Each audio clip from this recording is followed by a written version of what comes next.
morning. I'm Christine Kalch-Thaler. I'm a licensed school psychologist. I worked in the schools for quite a number of years, here at Eagle Ridge for most of that time. I'm now in private practice in Leesburg, Virginia. The talk I'm giving today is what I call my social media talk, navigating social media. It is one of the most popular talks that I give. I give it a lot to especially elementary and middle schools.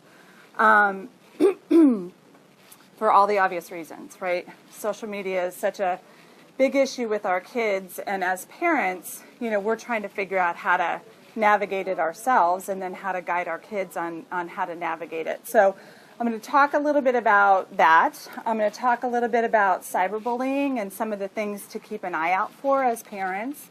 And then the most popular part of this talk at the very end, I've got a list of websites and social media sites that we're going to go through and talk about some of the pros and cons of some of the sites. You're going to recognize quite a few of them because I know your kids have either asked for access to these sites or apps or are currently using them. So I try to update that list every 6 months or so because we know things change very rapidly and there's constantly new sites coming out. All of this stuff, the resources that you'll see today, you can get access to from my website, and I'll show you what that information is at the end. I've got some business cards too. I'll leave that at the end, okay? So let me see if I'm doing this right. There we go. So in many, many ways, we are the sandwich generation. But as it relates to social media, we are obviously the first generation of parents to navigate this situation, right? Never before in the history of mankind have we had the technology at our fingertips that we have today. And, we come from a generation where, how many of you had phones on the wall at home when you were little? Who had an answering machine? Busy signals, right? And you were lucky if you had one of the really long cords that you could take into your bedroom for some privacy when you were on the phone. But we all had limits, right? At my house, it was 30 minutes. And if I was on the phone for more than 30 minutes, my dad was coming knocking, and that was not a pretty picture, right? So we, how many people have parents on technology now? My mother, who is 75, pretty tech-savvy person, for years, she would have her cell phone off. And I'd say, Mom, I need to call you. You got to turn it on. She goes, turn off the battery. I need to. And, this is why we have, power cords and things like that, right? So we are tucked in between a generation where our parents are kind of getting to texting. My mother-in-law has a flip phone and goes a, click, click, click, click, click. We can't get her to get an iPhone, right? She loves to text, but it takes her 20 minutes to. And then our children, who I have a 7th grade boy at home, a 10th grade girl, and when I need tech support at home, I call Charlie. Charlie's the one that's in and out and up and down, So we've got our kids who are so tech savvy, our parents who are not so much, and we're trying to figure out what's safe, what's not safe, what's appropriate limits, what's not. The social interactions that our kids engage in now are very, very related to technology. And that's a new situation for us. So we have no parenting roadmap for this. We have no role models for this. To make matters worse, we're kind of learning to use the technology as we go too, right? So we have to figure out how we're going to manage 24/7 accessibility, right? Our emails, our texts, forget about social media. For us, it's just the technological stuff. We are accessible 24/7, and we have to learn how we're going to set appropriate limits for ourselves, model balanced, kind of healthy relationships with technology for our kids, and we're trying to figure out how to navigate that ourselves. And honestly, we're not always the best role models, right? So just some overall kind of lists of do's and don'ts. you know, I work with a lot of different kids in a lot of different situations, and I almost never, when I'm working with kids and parents at the same time, no matter what they came to me for, no matter why they came through the door in the first place, eventually we always have a conversation about technology. There's always a disagreement or a negotiation going on between every parent-child relationship that I work with. There's always a negotiation about technology, right? Access to it, how much time kids are spending on it. We as parents, you know, and content, right? Video games, Instagram, you know, we're going to get into all the specifics of it, but there's always a negotiation, and my guess is that there's probably not a parent here today who hasn't had a negotiation with your kids about technology and appropriate usage. So what I generally try to tell parents to do is have this conversation be just openly acknowledge that this is uncharted territory, and that you as a parent are trying to figure out what's the best for your kids. The other thing I should mention too is it's not the same for every kid. How many people have more than one child at home? How many people honestly think that the rules that you apply to one are going to be super appropriate for the other, right? Kids have different abilities to self-monitor. Kids have different abilities to kind of make judgments about what they're putting on social media. So it's not a one-size-fits-all model, okay? And you got to make that clear to your kids too.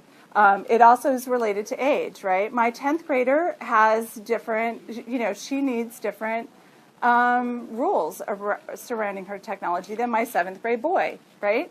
It changes. So it's a good idea out of the gate when you're having these conversations with your kids to acknowledge this is something that I'm not exactly sure. I don't know the rights and wrongs. I'm learning as I go. We're trying to develop the best policies for our family. This is, I think, goes without saying, but you'd be surprised how many parents don't educate themselves about the ins and outs of the social media that their kids want access to. I am sometimes shocked at how willing parents are to allow their children to open accounts on even Instagram, you know, even the things that seem like they're safer or, you know, more benign, but then they don't have any idea how privacy settings work, what types of information kids are posting on these sites, or they're not monitoring their children's activities, and that's really important. We'll get to that. You got to talk to your kids about the dangers. It goes far beyond just the idea that there are predators out there looking for kids, right? We know this. The kids kind of know this too, right? This is not new news to them. There are adults out there, they pose as children, they try to get information out of kids, and you know, we hear stories every once in a while still where kids have been lured into meeting someone that they thought was an online friend that turns out to be a predator, right? It goes far beyond that. The dangers of social media are really more about relational bullying, okay? And, you know, the obvious dangers of don't give out your personal information, don't, you know, turn off your location settings, all of those things are pretty obvious to kids, you know, but the dangers that we as parents, I think, are not doing a great job of monitoring is the relational kind of bullying stuff that's going on, and just the impact of social media on self-esteem and self-perception. And we'll talk about that. You need to be going through their stuff. It doesn't matter. This is not an invasion of privacy. There is no expectation of privacy, especially at this age. Middle school age, there is no expectation of privacy on technology. I can't tell you how many parents are like, oh, well, you know, that's, you know, who use that as an excuse to not monitor what your children are doing online. When kids set up technology accounts, whether it's an Instagram account, the kids aren't on Facebook anymore, right? They started out on Facebook, and the minute we all got on there, they hightailed it out of there, right? So it's all of us on Facebook, and every once in a while I mention Facebook in here. I got to take that out because the kids aren't on Facebook anymore. But you need to make it clear out of the gate that one of the conditions to them having access to any social media at this age group is no expectation of privacy. You follow them. You check their stuff regularly. We'll talk about texts in a little while, but you need to be monitoring their texts too. And that is something we do together. That's not something you do behind their back. We'll talk about that in a few minutes too. But you need to be monitoring what they're doing on social media, and that includes text. They don't email really, but text is the big one. And then again, monitor your own behavior to make sure that you're modeling good, appropriate usage, and that the first thing you do in the morning when you come down to the kitchen is not grab your phone and go through your emails and your texts, right? Obvious don'ts. Never, ever, ever let your kids set up accounts without permission. Now, we all have, kids will go behind our backs and they'll do it behind our backs. But honestly speaking, if you turn this into a very open conversation with your kids about this is something we're trying to do together. I'm not here to keep you off of social media. There is tons of great, cool things going on in social media. And the approach should not be to completely restrict access. It's not practical. This is the world they live in, and we've got to teach them how to safely navigate social media, how to make smart decisions about social media, not keep them off of it. Certainly there are things that we need to keep them off of. There are, at certain stages, but make it clear to them that your goal is not to keep them off of social media. Your goal is not to restrict all technology. This is a conversation. You're working through this process together. And as such, you need to make smart decisions. And so that means that when they come to you with a request to get on a new media site, you very legitimately and seriously consider their request. You investigate the pros and cons of it, and then make a decision that's right for them and for your family. Never, ever, please, again, I know I'm going to say this about 100 million times today, please don't ever turn a blind eye to your kids' online behavior. There is so much going on, and it's so easy when we're busy with our own lives and our kids are busy and they're connected all the time. Like, it's an effort for us as parents to make sure that we are monitoring what's going on. But you need to monitor tone, right? You need to monitor content. You need to monitor what your kids are doing. Please don't turn a blind eye to your kids' online behavior. And we're going to talk about some of those rules. But the same rules apply to interactions technologically that they do face-to-face interactions, right? They are not, it is not okay to say something online to someone that you wouldn't say to them face-to-face. And that needs to be a mantra that you're preaching to your kids, because it's so easy for us to let technology kind of serve as that buffer where it makes us bold, right? It makes us bolder to say things online that we would never, ever, ever say to somebody when we're looking them in the eye, right? And the kids are used to that. The kids are used to that type of interaction with each other. They're used to not having to look each other in the eye.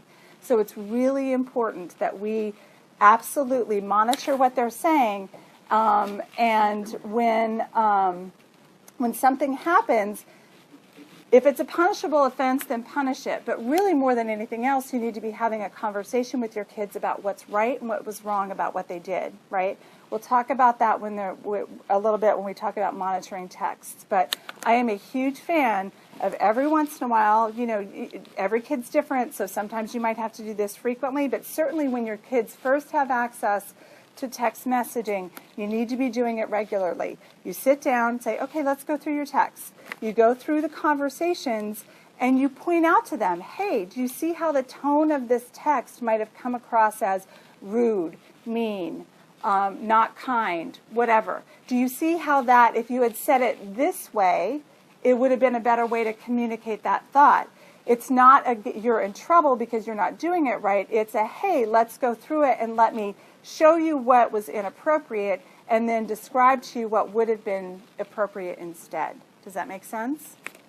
Very important with texting, which can be an overwhelming prospect. How many texts do your kids send? Like, it's crazy, right? Again, don't let your own technology habits get in the way of your relationship with your kids, right? Monitor your own usage. If we're asking them to be mindful about how much screen time, how much time they've got their face on a screen, we need to be doing the same for ourselves, right? And don't be afraid to admit that you don't have all the answers, that this is something, we for years didn't allow our son to have access to Instagram.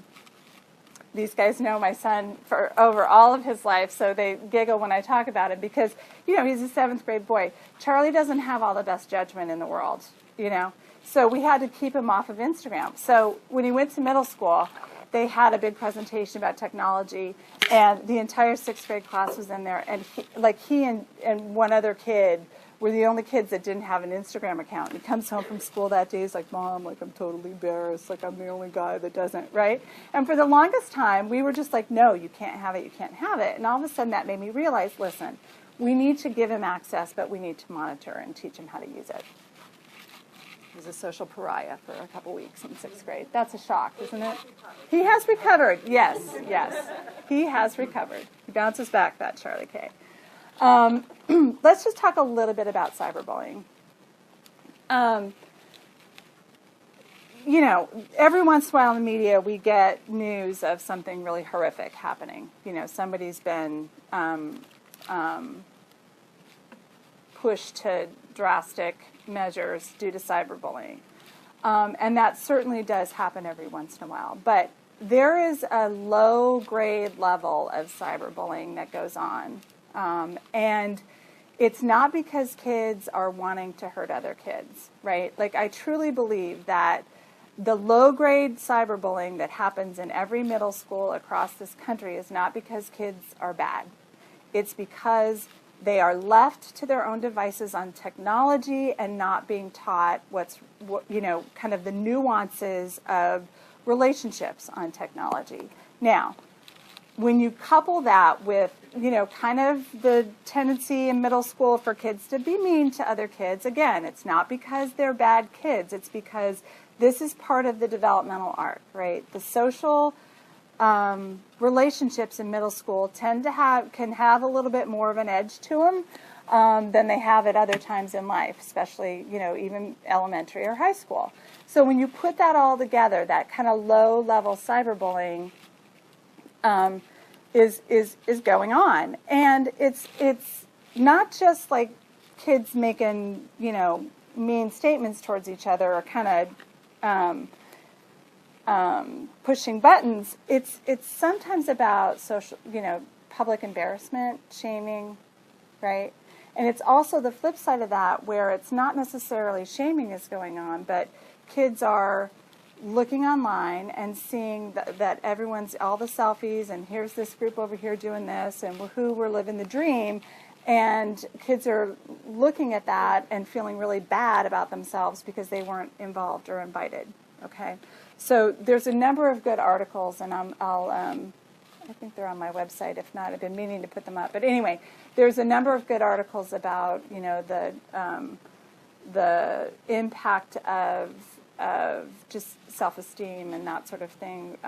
Secret Language of Girls on Instagram. It's a good article. There's a bunch of stuff. But anyway, we'll talk about that. But cyberbullying can take many forms, right? It can be gossip, where people are posting or sending cruel, gossip statements about others. Exclusion is a big one, right? Deliberately excluding people from social groups online, whether it be a group chat or whether it be Instagram pictures where people are going out or whatever. Occasionally you'll get into things like impersonation, where kids will break into other kids. How many of your kids have phones, access to smartphone technology? Okay. How many of them have access to some social media? Probably, I'm guessing Instagram. It's like the biggest one. Twitter, anybody got anybody on Twitter quite yet? Anybody, let's see what else. Well, we'll get into some of the others, because, but how many of your kids have their phones password protected?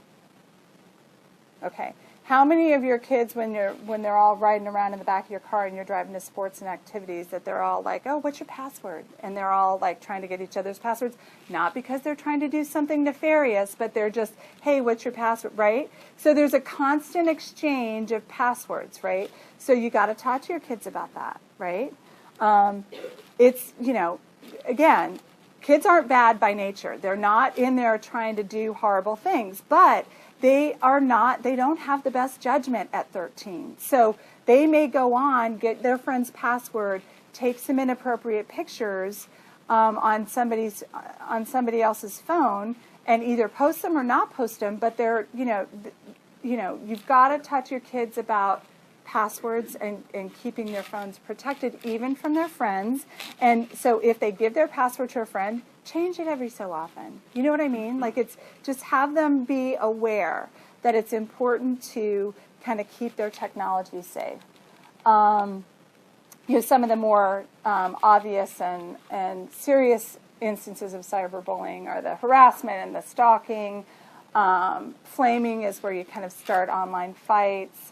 Outing people, and this can happen even on a low level on Instagram or wherever, outing people, oh, so-and-so likes so-and-so, or things like that. It doesn't have to be like a big, huge, outing or telling secrets of somebody else. And then obviously threatening behavior is a big one too, when it happens. So, some good just rules of thumb, and this prevents cyberbullying, but these are also just general good rules of thumb for use of technology. Establish, again, that all the rules for interacting with people face-to-face is how you need to interact with people online. And that's hard for kids to kind of understand. We all know that it's easier to say stuff in email or by text than it is to say something face-to-face to somebody. And just realize that the kids have that same situation. They need to be taught the ins and outs of what's appropriate and what's not. And a lot of times when you ask your kid, do you see why that tone or what you said was inappropriate? They honestly don't. They're not, if you come at it from you're not wagging your finger or you're in trouble, but more of a teaching moment perspective, they honestly don't see what is inappropriate about what they're doing or what was inappropriate about the tone. So use that as an opportunity to talk about that. Explain to them, and we're going to talk about the dangers or when technology is misused. So we'll go into that a little bit more about reputation and all of that. They need to hear 100 times a day, every day, until their frontal lobes are fully formed by the time, hopefully, they're in their mid-20s, that there is nothing private. Nothing private. The minute you put anything on technology, anything, a statement, a picture, there is no privacy ever. Snapchat? Ridiculously easy to pull stuff back from Snapchat. They are not deleted. The kids know about the screenshot. They kind of get that, but intellectually, I think they understand that when we say this to them, which is why we have to keep saying it to them 150 bazillion times, again, every day from now until, they don't need to hear it anymore. There is nothing private about what you put up. And when you go to look for a job, people will look at your online presence. And do you want that? Does that selfie really represent who you are? Right? It will never go away. Again, model appropriate technology used for yourselves. Monitor your kids' online activities. I can't stress this enough. You got to check their texts and be open about it. Don't go behind their backs. This is not, you cannot, and I I've gotten into conversations with parents about this. I just do not recommend it. This has got to be an open conversation. The minute you turn this into I assume you're doing something wrong, I'm going to stalk you and go behind your back and read your stuff, invade your privacy. You've got a relationship, a culture of mistrust with your child, and they will go and not do what you're asking them to do. They will not be open with you when they run across a situation that they don't know how to handle. They will not be open to sitting down with you and having an honest conversation about the ins and outs of what's right and what's wrong. Okay?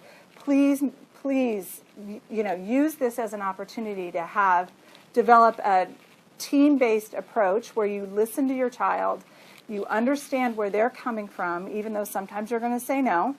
And you have this be an open, trusting conversation versus stalking them behind their backs and breaking into their,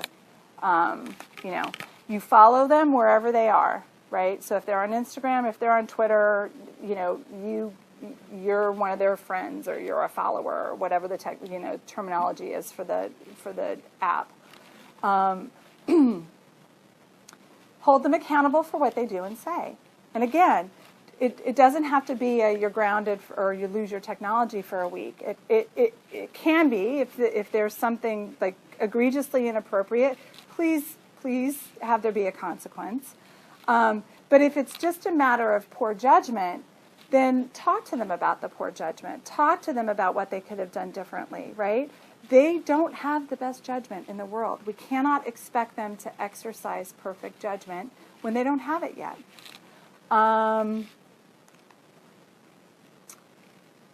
If you need to use filtering or blocking software, go ahead. Sometimes I've got a couple of clients that I see, and we're just locked in a family battle about technology. And it's one of those things where eventually sometimes you just have to say, okay, you can set your Wi-Fi up so it just shuts down at 9 o'clock at night. So everybody's off of technology from 9 o'clock on or whatever. Sometimes you need to use some of the blocking software. This is really a lot more important in elementary school where kids kind of find themselves in places where, they don't mean to go online. So, using the parental control stuff is helpful. But middle school, not so much. Kids are savvy and they know how to get around. But you could also even consider using a contract for internet and cell phone use. I have a couple of examples of those on my website if anybody's interested in that. But, if you find that you're in just a battle with your kids about cell phone use, it really is helpful to kind of lay out the do's and the don'ts and the expectations up front. And then the consequences for, breaking the rules. And that way it doesn't turn into a everyday battle. It can just be, it's just more clear for everybody. And, the long and the short of it is if you've got specific rules that you need for them to follow, their access to technology is contingent upon them following those rules. I mean, that's the way it is, right? Look for warning signs if there's something going on. Either that your child's withdrawing, that they're, maybe not... that maybe something's going on that has hurt their feelings or that they're not feeling great about themselves, or that your kid may be one of the kids that's, not being very kind to other people. Just keep your eyes open for it. And again, keep the lines of communication open. It's really, this all works so much better if we have just a very open kind of conversation with our kids about it. And, of course, model positive technology behavior. We've talked a lot about this, right? Obviously, they shouldn't have access to things that you haven't investigated first. They're not allowed to set up accounts without your permission. And again, you may think that they know what you mean when you say don't say mean things to other people, but sometimes they don't. They really don't see where the tone or the content of what they've said is hurtful to other people. So it's important to just point that out to them. Yeah, again, I every time I give this talk, I take the opportunity to just beg parents to not give their kids access to social media without monitoring what they do, because you'd be shocked. Well, maybe you wouldn't be shocked at how often parents do that, and it's just really, it's just hard. Participate in social media with them instead of going behind their back. That's all of this stuff about, make it clear that a condition to them having access to these sites is that you're going to be seeing everything that they do, and then go check it. You know what I mean? I have Instagram on my phone. I don't go onto Instagram. I haven't adopted it. I'm, kind of in the dark ages. I follow my kids on Instagram, but honestly speaking, sometimes I realize it's been months since I've gone on to check to see what they've done. And, that's fine for my 16-year-old, but my 13-year-old, I need to, be a little bit more diligent. So it's easy as parents to get busy and to not remember to go on and check to see. So once you actually get into that and you've set all of these boundaries for them and you've friended them and you're connected with them, then actually, you got to remember to go in and actually monitor what they're doing, right? And please don't ignore it when you see your kid being mean or snarky or exclusionary, like excluding others in a mean way, right? I'm not saying we all have to be friends. I'm not saying we all have to hang out with one another, but just be sensitive to how that makes other kids feel, right? And please don't turn a blind eye. Please don't ignore it. Use it as an opportunity to have a conversation with your kids. Yeah, so here we go. Again, nothing is private. The minute it's out there, it is there as a permanent record. Snapchat is a myth, okay? You can Google about 12 ways to recover something from Snapchat. It takes if I can do it, our kids can do it, right? So it doesn't go away. It's out there, right? Every picture you post, every comment that you make, everything is out there. It's a permanent record. And again, they're not developmentally, capable at this point of kind of understanding the long-term ramifications of, oh my gosh, at some point I'm going to be 30 and I'm going to have this great promotion or this great job that I'm going to be going for. And the person who's in charge of hiring me is going to investigate my online presence, right? As a 13-year-old, they intellectually get that, but they don't get that. Do you know what I'm saying? Which is why we have to keep saying it again and again and again. And go through, particularly our girls, right? The selfie situation is out of control. I went to a One Direction concert a couple summers ago. Can I just tell you the selfie situation at a One Direction concert is it was off the charts. But think about that, right? So talk to your girls especially about the selfies with the pouty lips and the, girls have these little poses that they do now, right? And it's all fun and games when you're 13. It's fairly harmless most of the time. But have a conversation with your girls about how, eventually an employer is going to be looking at those pictures going, oh my gosh, she's got 10,000 pictures of herself with the pouty lips. Do you know what I mean? And again, there is no expectation of privacy. There just is not. Not at this age. There is not. You're not invading their privacy. They don't have any. They don't get it.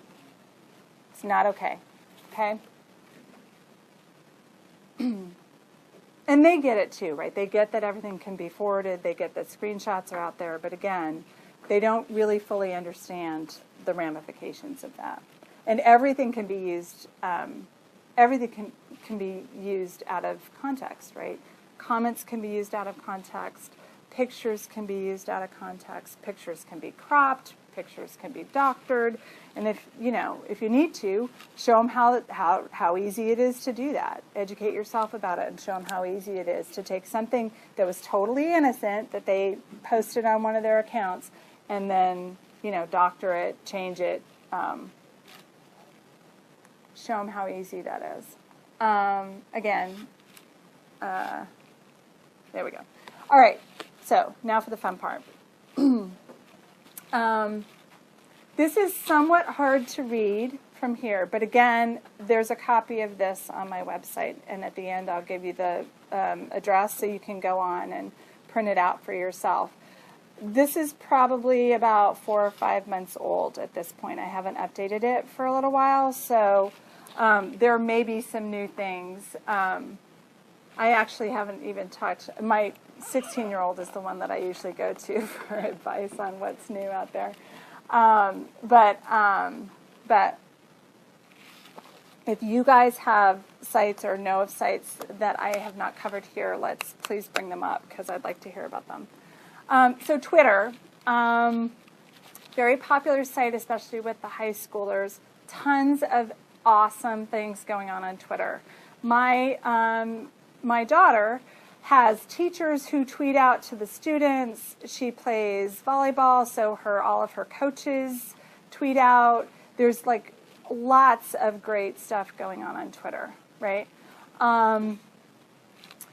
Really great way to get information spread very quickly. And clever stuff, like some of the things that my son isn't on Twitter yet because he's in middle school, but some of the things that my daughter and her friends tweet, they're really great, just cool, fun, clever, great stuff, right? One of the things that's a downside for Twitter is, a lot of celebrities are on Twitter, so they tweet a lot. And it's important to kind of talk to the kids just briefly about the celebrity culture and how, really we don't need to know everything that everybody's doing at every moment, right? Like you do kind of want to encourage your kids to have, some privacy about what they do. Like we all know, for us it's Facebook, but we all have those Facebook friends that literally just, I'm at the grocery store, or I'm like, it just goes on forever and ever and ever, and you're kind of like, oh my gosh, who cares? Same thing for Twitter, right? Same thing for Twitter. And the other thing about Twitter, too, it's, all of these sites, there's kind of that self-aggrandizement kind of culture where we brag a lot, right? We brag a lot about ourselves. We brag a lot about our kids. Like, whatever. We all know people who are, like every goal scored in a sporting match, or every ribbon won, or whatever. But for the kids, it's the same thing. So you do kind of want to talk to your kids about that. About, do you want to be that person that is constantly like posting, hey, look at me, aren't I awesome? I'm doing this, or I'm doing that, or I did that. So that self-aggrandizement, and that's kind of where the celebrity culture kind of comes into it as well. But there's not a lot of danger to Twitter. For the most part, Twitter is open. I think they recently have allowed for privacy settings, so you can set it up so you have to ask permission to, you can set it up so that it's not public, that people have to ask permission to see what you tweet. But it's a pretty, fairly straightforward kind of a site. And there's a lot of positive things about Twitter. I really like it. I don't tweet, but Instagram, which is the big middle school, kind of place. So good news. You can. There are privacy settings, so the kids can set up their accounts so that people have to ask permission to see what they post. I guess private messaging is now an option on Instagram. Again, I'm not on Instagram, but the photo stuff is really cool, all the fun filters, and I really like the artistic kind of aspect of Instagram. The thing about Instagram that has, and it's the underlying kind of secret impact of Instagram is that, with all the likes, or it's likes on Instagram. Who's on Instagram? Anybody? Is it likes? What is it? It's likes. So it's kind of like, it's the likes, and do they share too on Instagram? Do they share things, or no? They don't take something and forward it. They can do that too. But of course, it's the likes, right? So people are looking for it's a popularity contest. Yeah. And yeah. Exactly. And there's even little contests, right, that go around on Instagram where they are, somebody will post something, and then there's a contest to see how many people can get the most likes in the least amount of time, or a certain time frame. And then there's the quizzing about who likes who. They also have like rate me. Yes, rate me. Yes. Rate me, I'll like you or I'll share you. Exactly. Or whatever. Yeah. Yeah. Yeah. So how many of you have? Yeah. How many of you have kids on Instagram? Okay. Yeah. So there's, again, lots of cool stuff going on Instagram, but there is an underlying kind of, damage to personal self that happens on Instagram because, here's what I tell kids all the time. Nobody in the history of the world is ever posting the picture of themselves in their room when they're either sad, upset, mad at their parents, grounded, whatever, right? Nobody's posting that picture. Here's the picture they're posting. Hey, look at me. I'm here with all my friends. Living the dream. Look where we are. They're only posting the positive things, right? But I got news for you. Every kid at some point or another, every adult, every person on the planet is at some point or another in their room, sad, mad, feeling crappy about themselves, upset, fighting with their parents, fighting with their friends. Every person goes through that, okay? The last place you want to be if you don't feel good about yourself is on social media. The last place you want to be.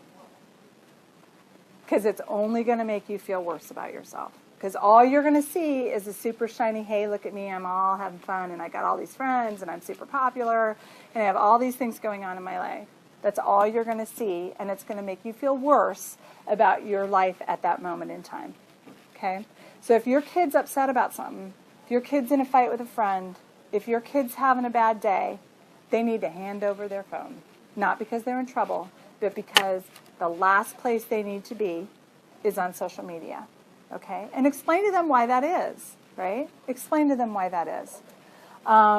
Instagram is super important for y'all to follow. It's super, super, super important for you to know exactly what your kids are doing on Instagram because that's where they are, right? Primarily. That's where they are. And there's a lot of stuff going on out there that can make our kids just feel, bad. Snapchat, kids love that. They're loving the Snapchat. Snapchat's great. You can draw little pictures on it's really fun. Mustaches and speech bubbles, and it's cute. It's really great. Totally not deleted, right? The pictures are there. They're easy to get. They're easy to get access to. It gives the kids a very false sense of security that the picture. You guys know what Snapchat is? Everybody know what it is? Do you know what it is? Yes. So Snapchat, I take a picture and I send it to you. The minute you open it, it disappears from your screen in 5 seconds or something, right? 5 seconds. So they think it's gone, right? And obviously, for all the obvious reasons, that makes kids bold, right? There's a lot of sexting that's going on Snapchat because kids are taking inappropriate pictures of themselves thinking, oh, it's going to be gone. And, I'm actually giving a sexting talk at Loud and Country Day a little bit later today. But so there's a lot, it creates this false sense of security. It's super easy to get access to it. Now, the kids get this, right? So you send a Snapchat, they know they can take a screenshot of that picture, so they get that part of the technology. But it's also very easy to recover it on your phone. Again, Google it when you get home, Snapchat recovery, and there's probably 5 or 6 very simple ways for you to go and get those pictures back. Not the least of which, they're on Snapchat servers, they're not deleting them, right? So there's a record somewhere. They're pretty easy to get. So it is a myth that the pictures are actually deleted because they're not.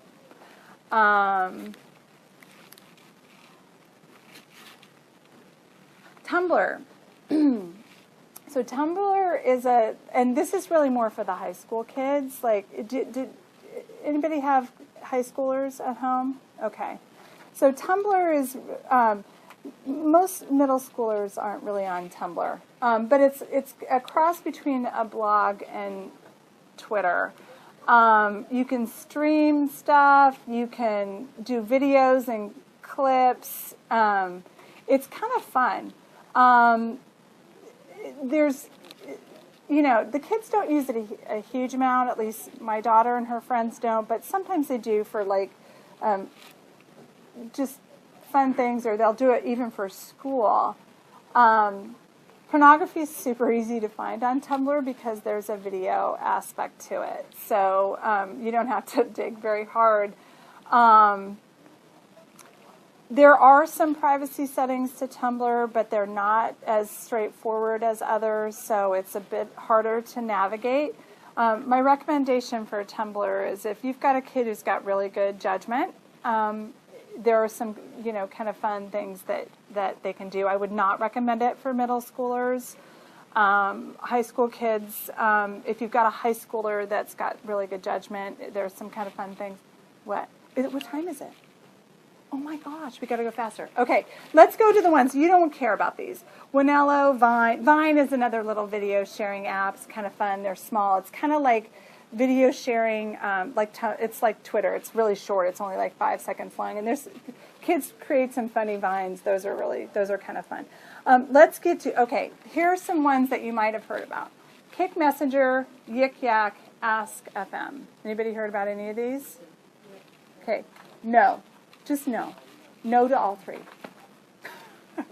I'm gonna cut to the chase. No. No. No, no, no. Yes. Yes. Delete it off your kids. The answer is just no. Yeah. Yeah. Don't delete it off yours, but no. No. Yeah. So Ask FM anonymous. There's a lot of anonymous settings in these, right? So Ask FM, they're supposed to ask questions. They're anonymous. They answer questions. There is so much stuff going on Ask FM that is bad news. It just is not appropriate for kids of this age. I really don't. Honestly, I don't see why Ask FM would be attractive to anybody at any age, to be perfectly honest. But it's a major environment for bullying. They ask questions anonymously. You get to ask people questions, and there's no identity associated with it. There's a lot of Ask FM at this school. I'm not going to say anymore. Ashburn Yeah. Ask thing where basically every rumor from every high school is all on this one account and it's getting shut down, and then somebody pops it up someplace else. You're that it talks about Yep. everybody's done this. Yeah. Yeah. Yeah.